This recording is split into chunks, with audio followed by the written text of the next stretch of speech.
ममता के शासनकाल में देखा गया कि उत्तर बंगाल की मैं बात करूं तो यहाँ 3 तरह के लोग ज़्यादा हैं, आदिवासी, राजवंशी और गोरखा, और चौथे में हिंदी भाषी आते हैं। तो हिंदी भाषियों को यहाँ सीपीएम के समय से दोयम दर्जा का लोग मानता रहा। जो प्रशांत किशोर ने भी अपने ट्वीट में कहा है कि हिंदी भाषियों पर बीजेपी की पकड़ अच्छी है। तो जब कोई प्रताड़ित या परेशानी में पड़ेगा तो वो जरूर अपने बचाव के लिए किसी न किसी का पकड़ेगा, हाथ थामेगा। तो हिंदी भाषी यहाँ प्रताड़ित था। गोरखालैंड की बात कीजिए, गोरखालैंड आंदोलन जो 1988 से था, 1200 से अधिक लोग मारे गए। 2017 में 13 से अधिक गोरखाओं की जान गई। 5000 से अधिक लोग पलायन कर गए, जो बाहर अभी भी पलायन में है, रह रहे हैं। तो उन लोग के साथ इंसाफ नहीं मिला। जहाँ तक राजवंशियों का है, ये पूरा उत्तर बंगाल क्षेत्र राजा कोच का वंशज को राजवंशी कहते हैं, जिनका ही ये पूरा ज़मीन था। तो जो ज़मीन के मालिक थे, आज इस ज़मीन में मजदूरी करने के लिए विवश हैं। उनको सही ढंग से न्याय नहीं मिल पाया, उनको सही ढंग से रोज़गार नहीं मिल पाया।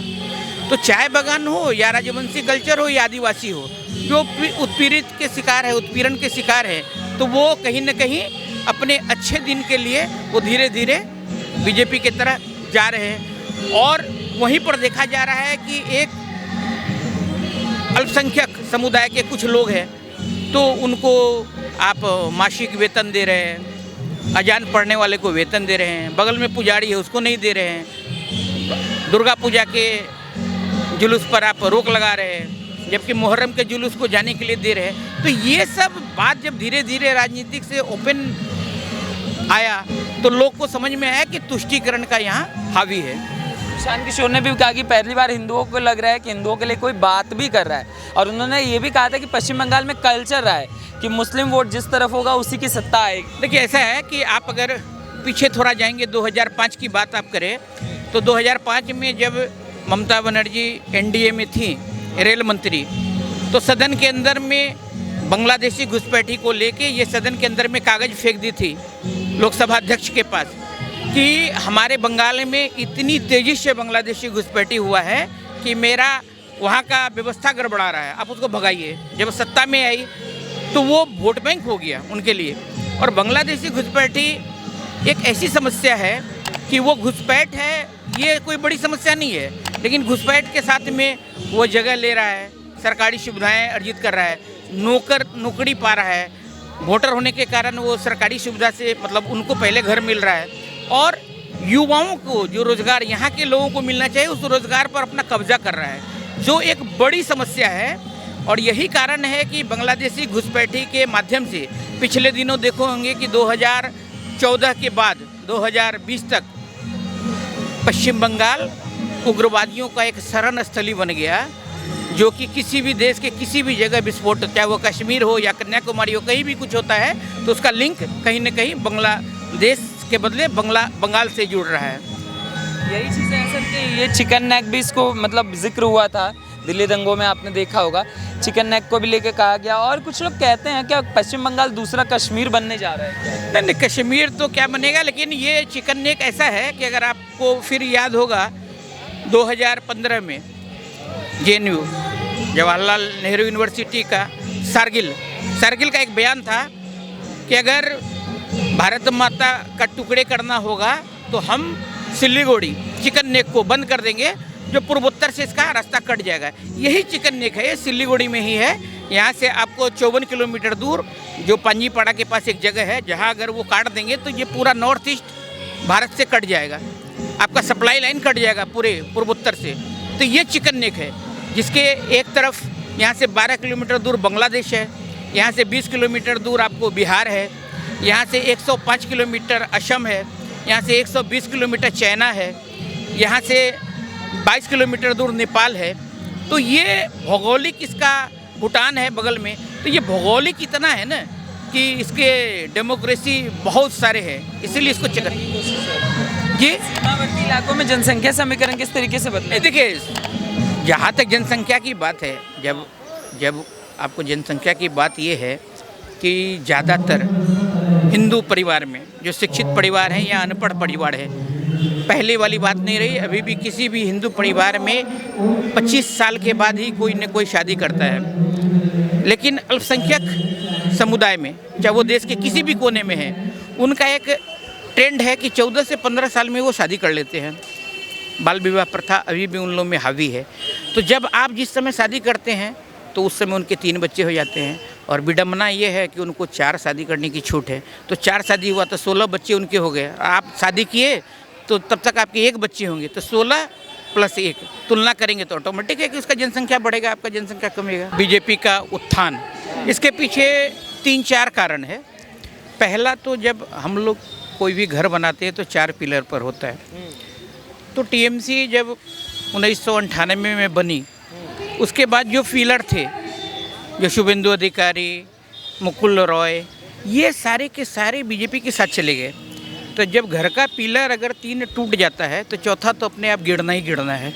ये एक बहुत बड़ा कारण है। दूसरा कारण ये है कि जिस तरह ममता बनर्जी 2011 से 2016 तक भ्रष्टाचार मुक्त बंगाल बनाने का सपना लोगों को दिखाई, जिसका नारा था माँ माटी मानुष, तो 5 साल तक लोगों ने देखा कि चलो एक सरकार आई है 34 साल के बाद जो माँ माटी मानुष के लिए काम करेगी। लेकिन पिछले 5 साल में देखा गया कि यह तो सीपीएम का बी टीम नहीं, इसका तो A+A टीम है। हाँ, जो आपको आतंकवाद कह लीजिए, जिस तरह फल फूला यहाँ पर, जिस तरह सांप्रदायिकता का जो झुकाव लोगों का हुआ, जिस तरह हर मामले में कटमनी, यहाँ तक कि बालू और पत्थर को भी लोग नहीं छोड़े। तो ये कटमनी, तोलाबाजी, तुष्टीकरण, इन नीति के बाद सबसे जो खराब बंगाल के लिए हुआ या टीएमसी के विरुद्ध में और भाजपा के पक्ष में हुआ, तो मेरा ये मानना है कि जिस तरह प्रशासन को राजनीतिकरण का रूप दिया गया, ये सबसे टीएमसी के लिए घातक रहा। जैसे कि पहले क्या था कि पहले क्या है, पूरे देश में प्रजातांत्रिक व्यवस्था में यह देखा जाता है कि प्रशासन का काम प्रशासन करेगा।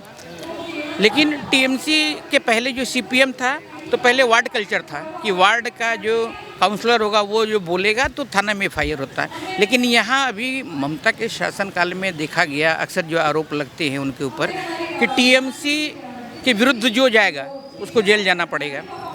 प्रशासन भी उसको किसी न किसी झूठे मामले में फंसा लेते हैं। जैसे भाजपा बार बार उनके शीर्ष नेता से लेकर छोटे नेता तक कहते हैं कि 150 से अधिक कार्यकर्ताओं की हत्या कर दी गई, जिसकी आज तक कोई न जांच हुई, न कभी कोई उसको न्याय दे सका। और सबसे बड़ी बात आप देखेंगे कि उत्तर बंगाल की, आपने प्रश्न किया उत्तर बंगाल का, तो उत्तर बंगाल में मूलतः 3 यहाँ के मुख्य बिंदु हैं, टी, टिम्बर और टूरिज़्म। तो यहाँ टूरिज़्म जो पहाड़ और उत्तर बंगाल के कुछ बिहार क्षेत्र में अशांति रहा, उससे टूरिज़्म धीरे धीरे हाथ से खिसकता गया। दूसरा टी का हाल आप जान ही रहे, लगभग 4.5 लाख मजदूर है, जिसको अभी भी 200 रुपया न्यूनतम मजदूरी नहीं मिलता है। उनको रहने के लिए घर नहीं है, शुद्ध पीने के लिए पानी नहीं है, स्वास्थ्य की कोई व्यवस्था नहीं है। तो टी टूरिज़्म ये दोनों हो गया। और टिम्बर, यहाँ का जो ट्रांसपोर्ट की व्यवस्था थी, आप अगर सिलीगुड़ी में आए हैं बाहर से तो देखेंगे कि ये आधा किलोमीटर दूरी तय करने के लिए 4 घंटे का समय लगता है, जाम रहती है। तो कोई भी व्यवसाय ट्रांसपोर्ट के ऊपर निर्भर करता है। जब यहाँ ट्रांसपोर्ट ही नहीं सही समय पर आएगा और जाएगा तो क्या होगा, बिजनेस। इसलिए बिजनेस भी यहाँ का धीरे धीरे गाँव में शिफ्ट करने लगा, और जिससे इसके पीछे कहीं ना कहीं लोग ये समझते हैं कि ये टीएमसी के कारण हो रहा है। लोग बताते भी हैं कि यहाँ पे कैडर बेस बहुत ज़्यादा है, वो क्या कहा जाता है कि तोलाबाजी कहते हैं जॉब लगाने से पहले पैसे लिए जाते हैं, फिर कहा जाता है कि आपको पार्टी करनी पड़ेगी और इतनी सैलरी अगर पार्टी नहीं करेंगे तो आपको निकाल दिया जाएगा। देखिए ऐसा है ना, पहले ही मैंने बताया आपको कि पश्चिम बंगाल का इतिहास अगर देखेंगे तो पश्चिम बंगाल में 34 साल तक कम्युनिस्ट जो शासन यहाँ किए, यहाँ क्लब कल्चर था। क्लब कल्चर माने क्लब जो कहेगा वही होगा। उस क्लब का राजनीतिकरण करके टीएमसी में एक सिंडिकेट राज बन गया। सिंडिकेट राज ऐसा बना है कि आप अगर उस क्षेत्र में जहाँ वो क्लब कल्चर है, जिस सिंडिकेट के में अंदर में आप रहते हैं, कोई भी काम करते हैं, या एक ज़मीन पर घर बनाएंगे, या एक दुकान बना रहे हैं, या दुकान का सामान बेच रहे हैं, या कोई दुकान में सामान लेते हैं, या किसी कर्मचारी को रखेंगे, तो आपको उसके लिए एक निर्धारित कट मनी आपको देना पड़ेगा। जब तक आप नहीं देंगे तो आपको करने नहीं दिया जाएगा। और इस कट मनी में छोटे से लेके आपको कोई न कोई टीएमसी से जुड़े हुए लोग हैं। तुष्टीकरण की भी बात करी जाती है, जैसा कि तुष्टीकरण से बहुत ज़्यादा ग्रसित हैं लोग। देखिए, तुष्टीकरण तो है ही, तुष्टीकरण सीपीएम के समय में तुष्टीकरण था, लेकिन वो उभार नहीं था।